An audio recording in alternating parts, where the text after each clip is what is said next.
Hello, everybody, and a good day to you all. Today, I am talking about The Boys, season number 4, episode number 4, Wisdom of the Ages. In this episode here, we got a lot of things happening right now. We got a lot of things happening in this episode. Truth comes out.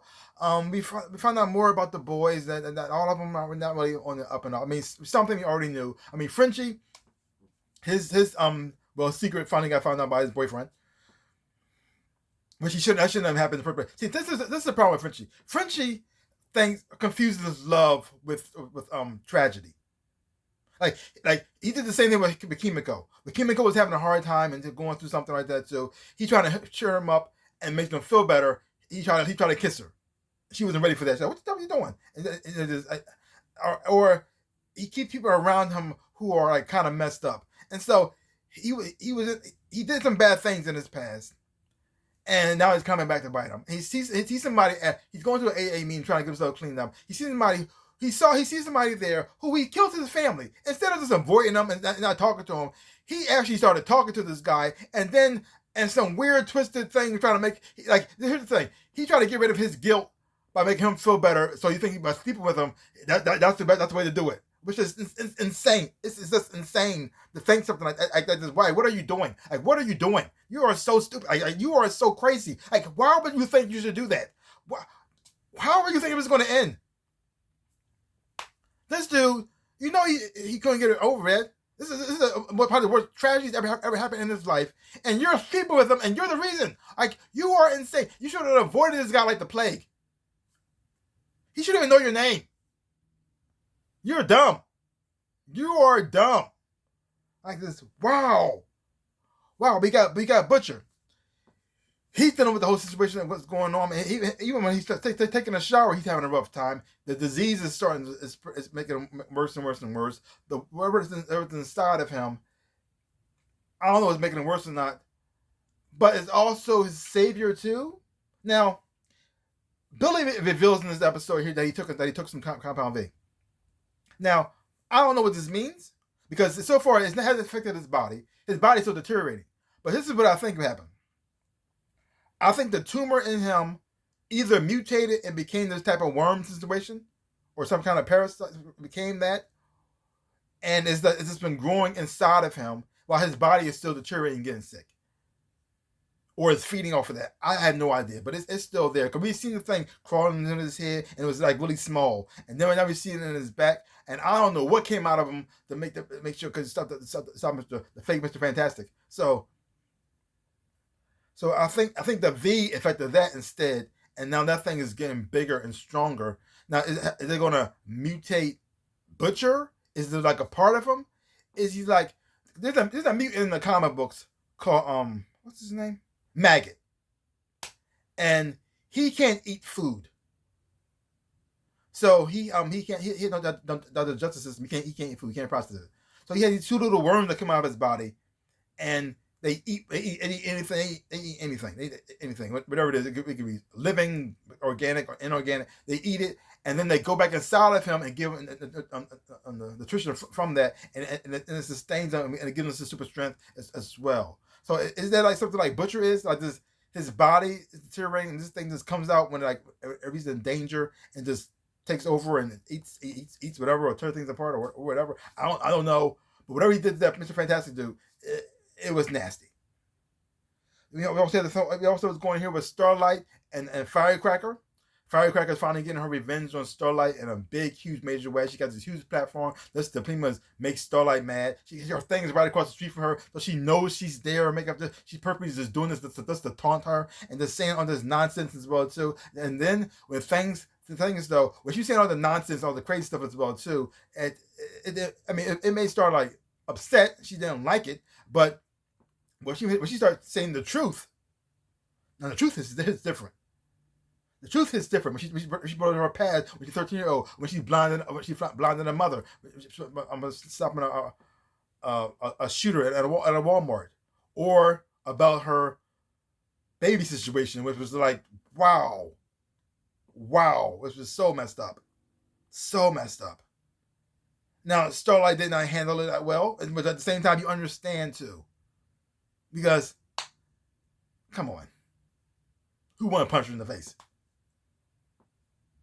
Did it help her at all? No. Did it make things worse for her entire image and the boys as well too, and her organization? That's pretty much done now, because anything connected to her is just burning. You might say set it on fire. It's done. It's over with. I mean, her one of her people found out about Frenchie. One girl's in a freaking wheelchair. She says, it's like it's over. It's done. The bad guys are winning. The boys are losing in a huge major way. Then you got the whole thing going on with Huey and his father and his mom's situation, and then him and Kimiko team up together as well too to go on a mission, sort of. The only reason why Kimiko was there because he was going to meet A-Train and she knew nothing about, and she tried to talk about the whole Compound V situation, but then things go sideways from there because her past come back to bite her in the butt, and then you find out that Kimiko pretty much recruited this girl and brought her into the situation that she's in. While Kimiko got free, she was still there, and she hates Kimiko because of this. Hates her. And she also the one who gave her that scar. Which is even more messed up. Like, good Lord. Like, wow. This is so messed up. Oh my gosh. This is so sad and so tragic. And then we had the whole thing with Anthony Starr as Homelander. Anthony Starr is an amazing actor. And his performance in this episode here, even though it's twisted, messed up, and dark, was top notch. He should win an award. He should win an Emmy right from the start. This episode right here was just amazing. I mean, yes, and you get a better understanding of who Homelander is, who he is as a character, why he acts the way he acts as well too. Also, his desperate need for love and affection. How they pretty much like bred that more into him because the thing is though, he's a child, he's the baby, he has no parents. He's looking around all these adult figures, trying to get approval, trying to find love some type of way. He still is human. No matter how much he hates to be one, he still is human. And then the fact that they use that and twist that against them to make him needy and controllable, so they can use him for their purposes, it's just messed up. And the things they did to him on a physical level, it was just horrible as well too. And even though even though what he did in his episode here was just horrible and plain wrong, it wasn't right at all. But you understand it, you get it. I mean, I don't agree with it, and I don't think it's not right at all. But but you get it.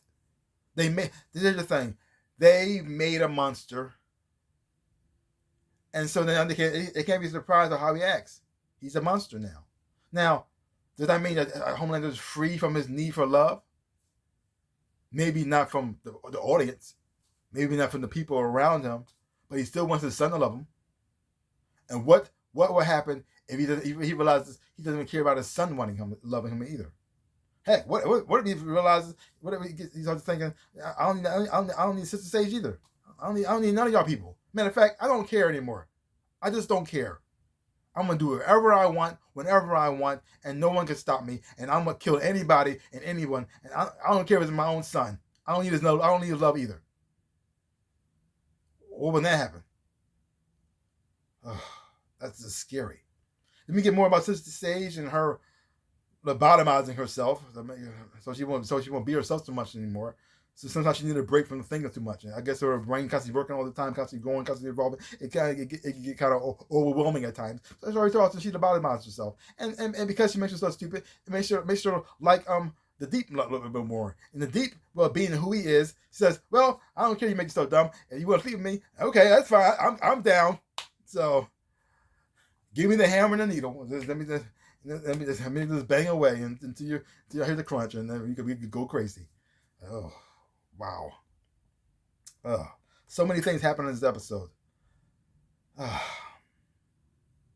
So sad. And then also interesting is watching Huey kill. Now, Huey kills somebody in this episode. Now, this isn't the first time Huey killed someone, but his response the first time he did it, he still felt like he was teetering, not quite on the dark side yet. Yeah, he did this horrible thing. But at the same time, he wasn't like fully in the dark side. But this time he killed somebody else here for fearing for his life, and he managed to overcome it and win and come out on top. The look on his face it felt like it awakened something inside of him that wasn't there before, or was something that always been there, suppressed his whole entire life. Huey's never been the fighter. He's never been the guy who step up and do things. He was scared to ask for a promotion at his job. He didn't even ask his girlfriend out. She came to him. I mean, he's not that guy. But I don't now. But even though he may have, and I think that's probably one of the reasons why he forgave A Train, because something changed in him that in that moment right then and there. I don't know, his outlook on the world, how he sees things as well too. Or he don't see himself as better than A Train now. He's supposed to even. I don't know.